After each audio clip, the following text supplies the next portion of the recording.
So 6 figures a year on YouTube requires fewer views than you think, fewer subscribers than you think, and fewer videos than you think. And I already know what's going on in your head right now. This is bull.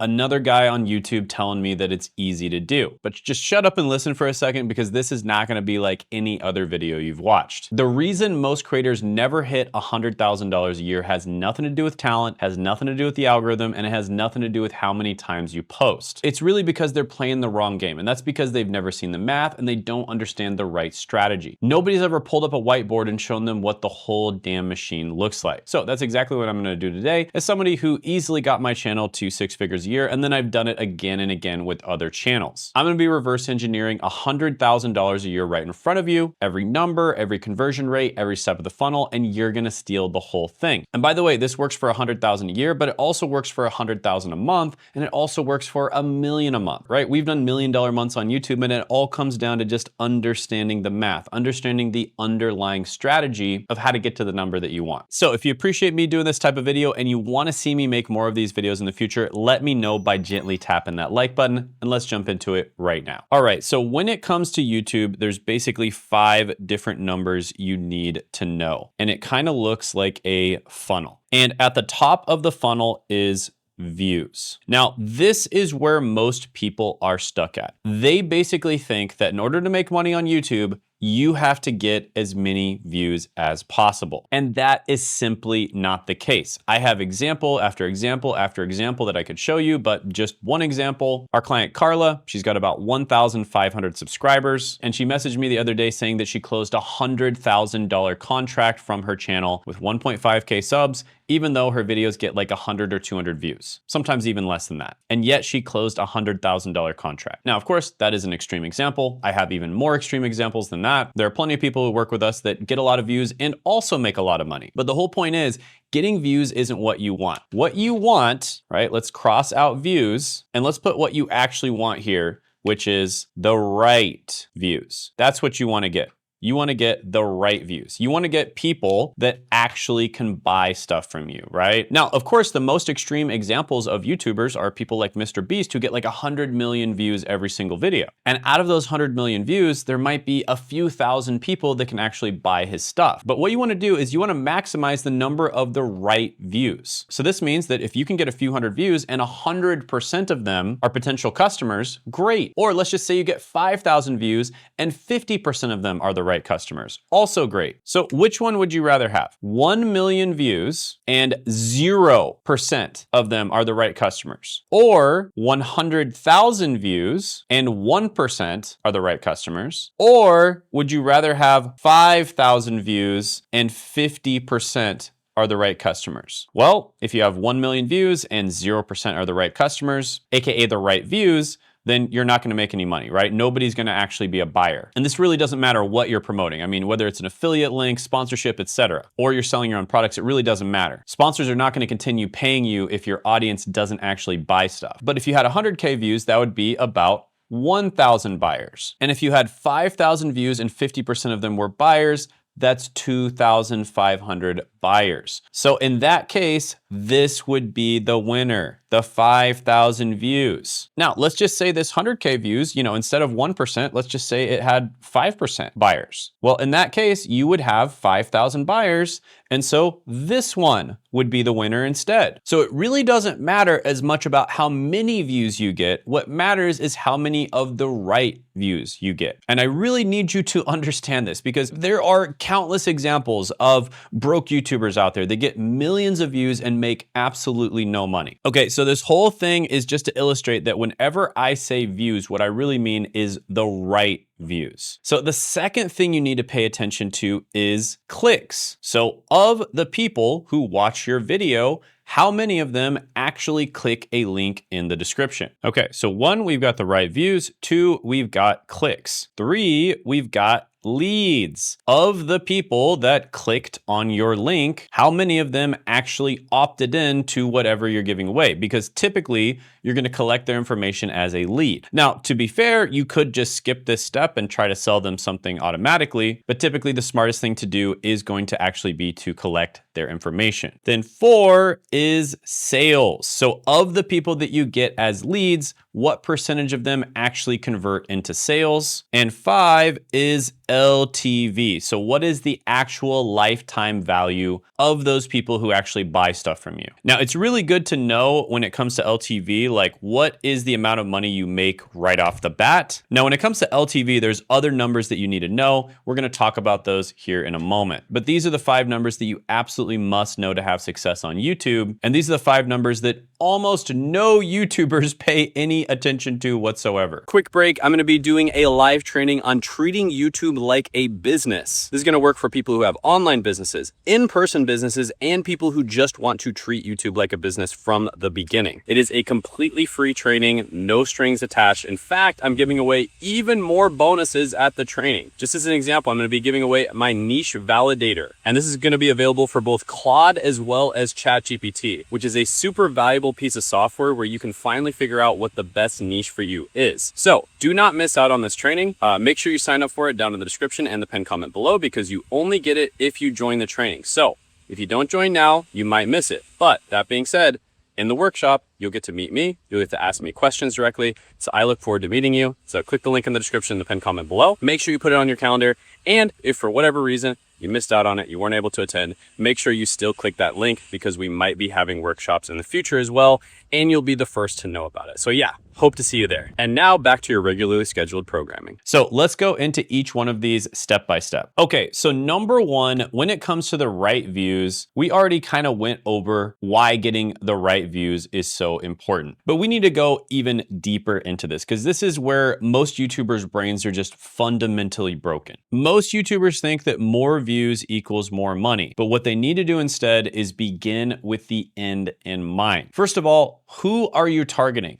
And what painful problem are you helping them solve? And generally speaking, if you want to make money and you want to get the right views, you need to be targeting the right niche. And in order to target the right niche, you want to be targeting real people with real problems and real money, right? You want to target specific people, and you want to target people who have problems that you can actually help them solve. And you want to have your niche be people with real money, right? So you want to actually know who you're targeting. That's the real people. You want them to have painful problems that you can help them solve. That's real problems. And you want them to be willing to pay you money to help them solve those problems. That's the real money. So in the case of my client, Carla, who was able to basically with a 1.5K subs channel, close a $106,000 contract from that channel. The reason she was able to do this is because the people that she's talking to are business owners,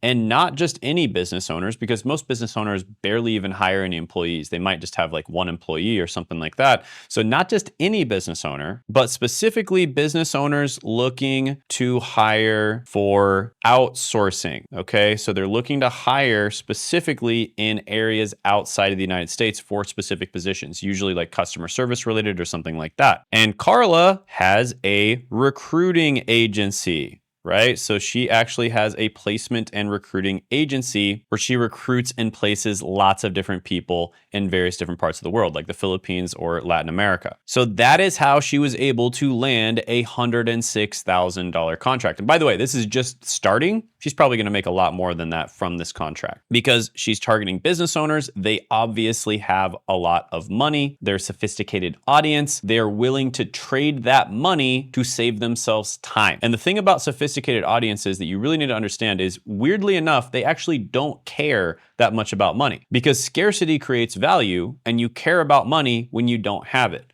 Once you have money, weirdly enough, you actually don't really care about it that much. What business owners do care about is time and convenience. And so business owners are willing to exchange their money, which they have an abundance of, for time and convenience. And that's exactly what happened in this situation. Now, I am not saying by any means that you only have to target business owners or anything like that, but you do want to make sure that you're targeting an audience that actually has money to spend. So if you're making gaming content where everybody who watches the content is like, 15-year-olds or 16-year-olds, chances are they don't have any money to spend. So generally speaking, what I recommend you do is I recommend that you make educational content. And here's why. So entertainment content typically makes about $1 to $3 per 1,000 views. That's what normal channels are making. Really good channels might make something like $5 to $10 per 1,000 views if they're really good at monetizing. And of course, this is from all sources of revenue, not just the ads that pop up on your channel. This is all different sources of revenue, like affiliate links, sponsorships, anything that you sell, et cetera, et cetera. Then you've got mass market, which I'm just gonna put as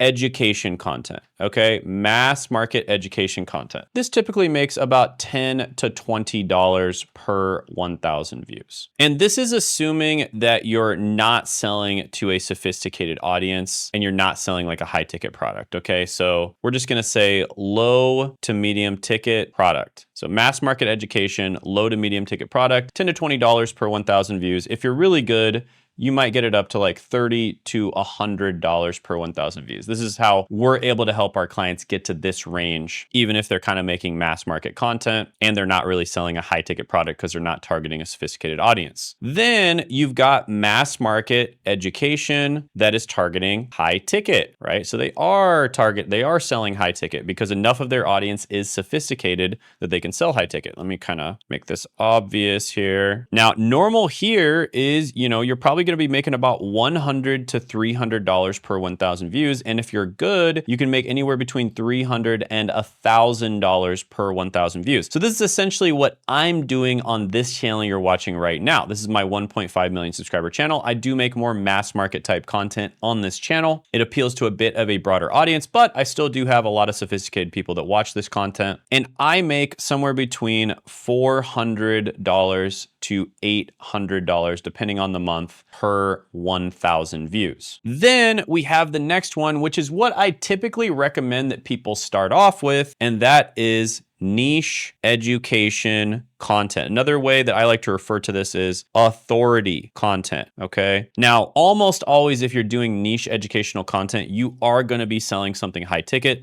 To be fair, you can do that and then not sell high ticket. You could sell software, you could sell like a group membership, something on school, but most of the time you're gonna be selling something high ticket. And you're likely gonna be making about $1,000 per 1,000 views. But if you're really good, you can make even up to like $1,000 to $10,000 per 1,000 views. So on my second channel, Shane Hummus, the content growth engine, that channel is targeted towards business owners or like very advanced YouTubers. And on that channel, I make about $4,000 per 1,000 views. So this is why I tell you that you really need to begin with the end in mind, right? You need to think about who are you serving? What problem are you helping them solve? What solutions do you have for that problem? And then how much would they be willing to pay you for that solution? This is something that's very, very important to think about from the very beginning. And this is something we help a ton of people really dial in. Not just their niche, but also their monetization strategy, because these two go hand in hand. So you can probably see here that you don't have to get that many views if you're targeting the right people. And the truth is, there's only so many eyeballs in the world, right? So let's just do the quick math here. There's about 8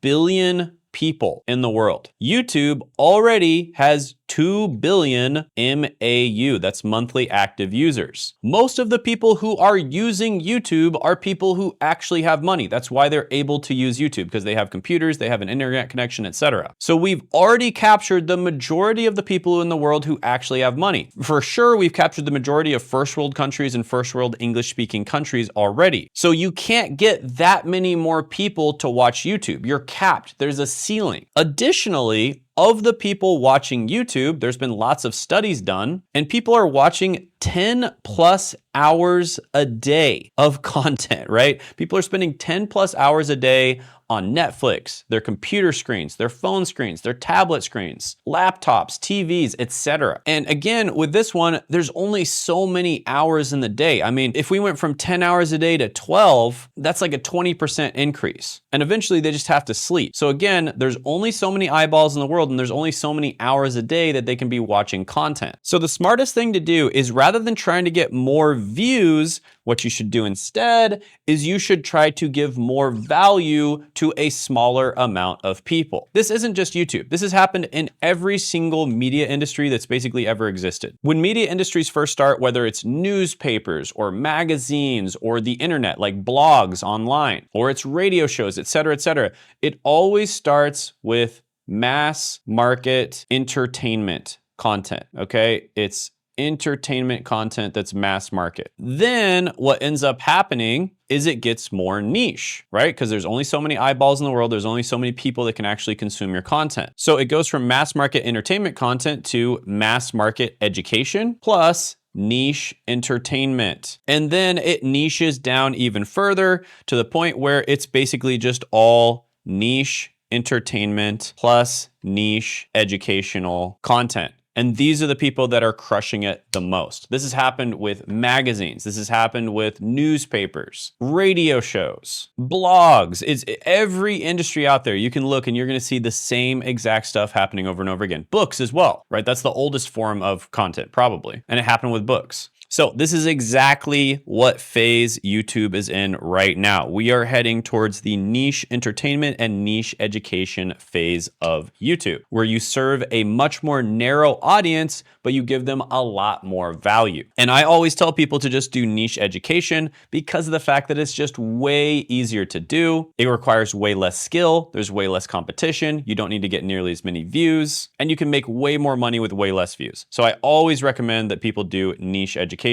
Of course, now and then we do work with entertainment channels, but for the most part, we work with niche education channels or mass market education channels. Because if you're going to do entertainment content, you are literally competing with Mr. Beast. And I don't know about you, but I do not want to compete with Mr. Beast, right? He's pretty freaking smart. All right, now that we've established that you need to get the right views, the second thing is you need to get clicks. Now, this is something that surprisingly a lot of people mess up on. This one really surprises me. But one, people aren't getting clicks. Two, they're not tracking their clicks. Or three, they are tracking their clicks, but they're doing it the wrong way. Okay, so there's several different ways that people can mess this up. The first one is just simply not having a call to action. Right? So in your video, you need to have a call to action where you literally tell people to click the link in the description, click the link in the pinned comment, scan the QR code, etc., etc. You need to have a call to action where typically you talk about some sort of problem or some sort of pain that they're having. You tell them about your solution to that. A lot of the time it's going to be something for free. And then you tell them to click the link in the description in the pinned comment below. Now, to be fair, you can also just sell them directly. And in some cases that actually works. But generally speaking, it's much smarter to get them to actually just click the link. You give them something for free. This is called a lead magnet. And you give that to them in exchange for their information, which is typically their name and their email address. So you have a CTA to a lead magnet, and you want to tell them about the value of the lead magnet and the problems it's going to solve for them and the pain it's going to alleviate for them. So just as an example, my lead magnet is a free live training that I'm doing this week. You can click the link in the description and the pinned comment below. On this live training, we'll help you grow and make money on YouTube. It's a step-by-step guide. And I'm even giving away an AI that helps you pick your niche and figure out how to monetize your channel correctly as well. So do not miss out on it. Click that link in the description and the pinned comment below. You can also scan the QR code on the screen. This is a one-time event, and I look forward to seeing you there. So there you go, right there. That was me actually promoting my lead magnet, right? So a lot of people mess up on this. They literally don't even have a call to action. It absolutely blows my mind. They just like post their video and there's no call to action. So that's the first mistake, is you don't have a call to action. What you also want to do is have multiple ways to click. So you'll notice that I have it in the description and I have it at the top of the description above the fold. This is very important. Make sure that it's above the fold. So I got a link there. Then I also have a QR code. And the third thing is I have it in the pinned comment. Now, from order of the most effective to the least effective, and I've done a lot of math on this, and we've done a lot of tests. Number 1 is description. Number 2, surprisingly, is the QR code, and almost nobody is using QR codes. And then number 3 is the pinned comment. So it goes something like this. We get 60% of our clicks from the description. We get about 30% of our clicks from the QR code. Or I guess it's technically not a click because they're scanning it, but you know what I mean. And then we get about 10% of our clicks from the pinned comment, somewhere around there. It's probably more like 25% from the QR code and 15% from the pinned comment, okay? So the first one is actually doing the CTA. The second one is having multiple ways to click. And then the third one is having multiple plus good CTAs, okay? So this one I could probably make an entire video on, but basically you want to have multiple CTAs. Typically what we'll do is we'll have one towards the beginning. It's usually about 3 to 5 minutes into the video. Sometimes we'll do it a little bit earlier. That CTA is almost always going to be a soft CTA, meaning I'm literally just giving them something for free. And I usually don't dive too deep into it. And oftentimes I'll do actually what's known as a cutaway CTA, where it's not integrated into the actual video. It's a CTA that I recorded outside of the video, either later on, sometimes outside, et cetera, et cetera. So I'll kind of pop up on the screen some examples for you of what that looks like. All right, quick break. I'm hanging out with my brother Zach right now. All right, quick break, guys. I'm hanging out with my brother Zach. What's happening, guys? Quick break. Quick break. This video is sponsored by me. So that's typically what I'll do about 3 to 5 minutes into the video. Then a little bit later on in the video, I'll do a little bit harder of a CTA, but it's still typically to promote a free thing. Then a little bit later on in the video, I'll typically do a soft CTA that's actually integrated into the video. And then at the very end, I'll usually do a hard CTA that oftentimes is designed to get people to actually book a call with us, right? So the first 3 CTAs that I do, usually those are soft and it's designed to get people to actually just get the free thing that I'm offering them. And then the last CTA, if I put it in there, it'll typically be an actual direct call to action. And I'm being very direct with them. And I'll say something along these lines. Hey, I know that 99% of people that watch my channel are going to consume all my free content, get a lot of value out of it. They might even attend my live trainings, get a lot of value out of it, but they're never actually going to work with myself or my team directly. And that's completely fine. We want to give way more value than we receive. And also we're very limited in the amount of people that we can work with. With that being said, if you are a business owner who wants to grow and make money on YouTube, you want to get more leads, you want to grow your brand. If you are a YouTuber who is crushing it and you want to crush it even harder. If you're a YouTuber that's getting a lot of views, you have a big audience, but you're struggling with monetization. Or if you're somebody who really wants to treat YouTube like a business from the beginning and you're very serious about it, you're like a professional and you want to treat YouTube like a business, then go ahead and book a call with us by clicking the link in the description and the pinned comment below. It'll be the second link down there. Right, so I'll say something along those lines. That's more of a hard CTA. That is being direct, and to be honest, a lot of sophisticated buyers actually appreciate the directness. You know, a lot of people think that, oh, your audience is going to get mad at you if you try to sell to them. But if you have a more sophisticated audience, they actually appreciate the directness rather than trying to trick them into, them giving you their information and then you slowly sell them over time. They appreciate you just being direct with them and you offering a product or service that solves their problem. You know, for instance, that's how I make buying decisions myself. I oftentimes make buying decisions very quickly. The moment that I know that this is a product or service that is going to save me time and solve my problems very quickly and efficiently, then I usually just book a call and I make the buying decision right there. And this is typically how higher ticket buyers operate and more sophisticated audiences as well. With that being said, there's always a broader audience of people that are not ready to buy right now. So maybe they are sophisticated, but they don't quite trust you enough, or they haven't quite done enough research, or maybe they're going on vacation with their family and they're just not ready to buy right now, or it's a particularly busy time in their business, et cetera, et cetera. So for those people, oftentimes they'll sign up for your live trainings, you'll get their contact information, you give them some free value, they have a really good experience with you, and then later on, whenever they're ready, they'll go ahead and buy from you. Now, there are other things that can get your click-through rate up. One really big one is just what you're offering them. Like if the thing that you're offering them isn't attractive to them, then not that many people are gonna click. So you really wanna put a lot of thought into what your lead magnet is, right? So that's kind of the next thing, is better lead magnets. And for me, for instance, what most people want is time with me. right? And that's what I give them with these live trainings. They literally get to see me live. They get to ask me questions at the end, and they get to literally spend time with me live. So that's one of the best lead magnets, is just giving them time with you, which is why I'm a big fan of like live trainings, also known as webinars, by the way. But then another lead magnet that we really like, right? So there's the live trainings, is AI related. So what we've been using a lot of lately are GPTs. Okay, so we absolutely love these lead magnets. These are like 3 times more effective than any other type of lead magnet that we've ever tried. So we basically have GPTs for almost every YouTube related problem that you can think of. We give a few of them away for free. We give the rest of them away only to our clients. But this is something that people have absolutely loved, both on the client side as well as on the lead magnet side. And then, like I said, there's some other things to do to get your clicks up, but I'd have to make a whole video about it, which I totally will at one point. Let me know in the comments below if you want me to do that. And I'll probably do it sooner than later. With that being said, I have worked with many clients where we actually go ahead and measure how many clicks they have per 1,000 views. And that's what we measure, by the way, is the clicks per 1K views, right? And so oftentimes we will measure this and they're getting like 1 to 3 per 1,000 views.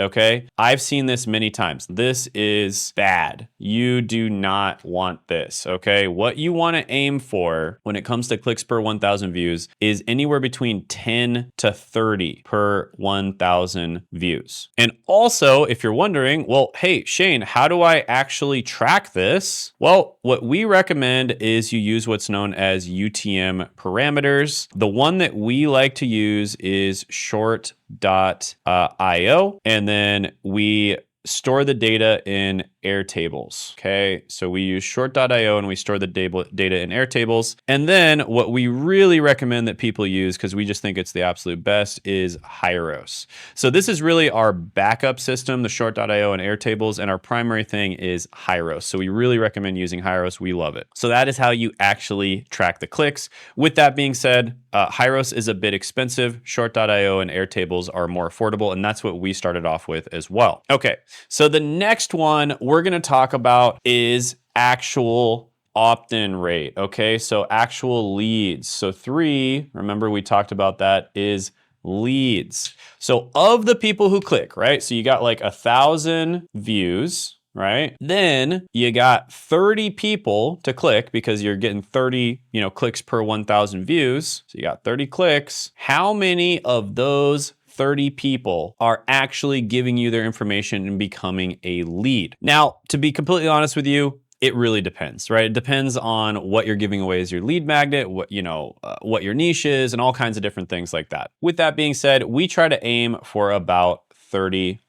Okay, so that would mean that out of 30 clicks, you'd get about 10 leads-ish, like 9 to 10 leads. Now, to be fair, you could just skip the lead generation process altogether and just go straight to the sales call, or straight to the sale if you're selling like a lower or a medium ticket product. But generally speaking, this is the best way to do it. Now from here, there are so many different things you can do. So obviously, you got their email information, you can email them. A lot of the time, if you get their phone information, you can text/call them. Of course, that's a little bit more advanced. It also requires you to be compliant and set up a bunch of different stuff. So typically email is the most common one, but you can text and call people. You can get them to show up to a webinar or a live training. On the webinar, you give them value, then you pitch them at the end. That's exactly what I'm gonna do. If you show up to my live training, I'm gonna give you a ton of value. I'm gonna give you even a free tool, and then I'm gonna pitch you at the end. You could send them to like a school group, right? School group is another very popular funnel that people are using now. There are, of course, free school groups and there's paid ones. We're talking about leads at this point, so we're referring to free. And then, of course, you can pitch them, right? You can send them to a VSL and then get them on like a call funnel, et cetera, et cetera. There are a lot of things that you can do here. With that being said, there are a few things that we typically recommend to our clients, right? If our clients don't already have some sort of conversion mechanism set up, they don't have a product set up, what we typically recommend is that they do a high ticket product.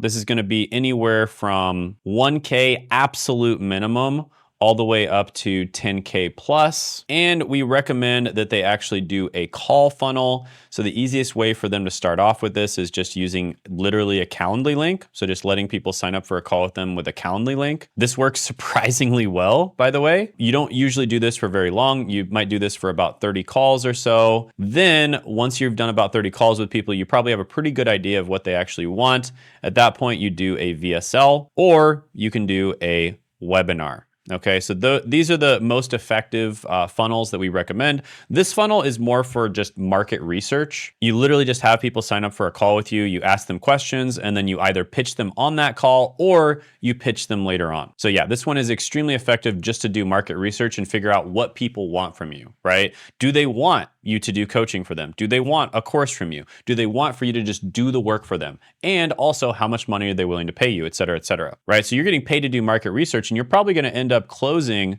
something like 5 to 10% of these people as well. And then yeah, when it comes to the funnels, the easiest and most effective funnels that we found are the VSL call funnel. So it goes from a VSL to booking a call or a webinar to booking a call. You can also, on the webinar, you can actually straight up sell people, but typically it's going to be a little bit lower of a price point. So $4,000 would be the max price point if you're selling directly from a webinar, generally speaking. All right, next, number 4 is going to be sales. Sales or conversions, okay? So again, there's some people that, sell on the phone. That's typically what we recommend just because we see the absolute best results from that for our clients. It's just so much easier to sell higher ticket and sell to fewer people than to sell a massive amount of people on a lower ticket product. Okay, so let's do the numbers here as well. So you got 1,000 views, you got 30 clicks, you got 10 leads. So the next thing is going to be actual sales. So if you're targeting the right people, you should be able to close at least one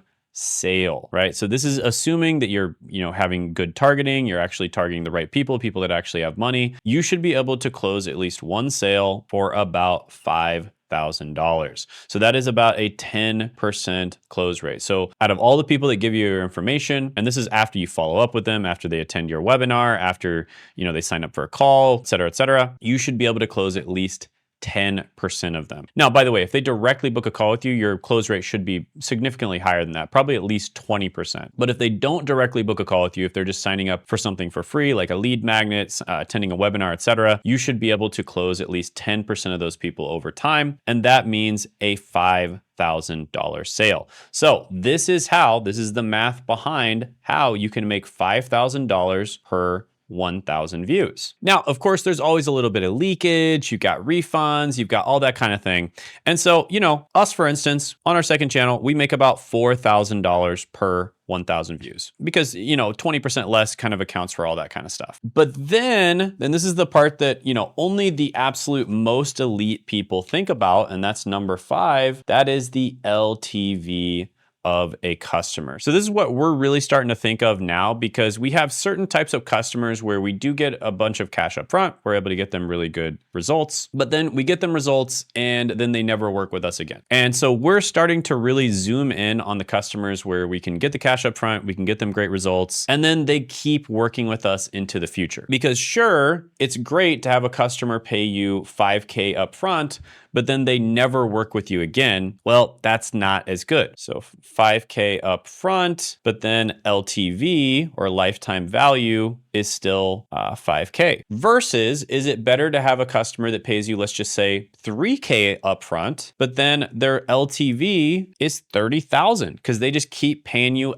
again and again and again. Maybe, they pay you $3K per month and then they stay with you for 10 months on average. That means that the LTV would be $30,000, right? So this is what big companies really understand that normal and kind of like smaller companies don't. Normal and smaller companies are really obsessed with the 5K, right? They just want to get as much cash up front as possible. And don't get me wrong, when you first start, that's probably what you should do. But big companies pay a special attention to which customers create the highest lifetime value. So an extreme example of this is Starbucks. Coffees are only about, $5 or something. Well, I guess that's kind of expensive for coffees, but coffees are about $5. But Starbucks has an absurdly high lifetime value for their customers. Different sources say different things, but it's usually about a LTV for Starbucks customers. You buy one coffee and you end up spending $14,000 at Starbucks over your lifetime, which is pretty nuts. So yeah, that's why companies really care about LTV, because sure, you know, buying one coffee is no big deal. But once you buy one coffee, for some reason, people really just like Starbucks and they end up spending $14,000 there over their lifetime. And so this is what people really should be paying attention to. And of course, this is a little bit more advanced, but they want to pay attention to the lifetime value of a customer. And it's better to target the customers that might only pay $3,000 up front, but they end up having a $30,000 lifetime value,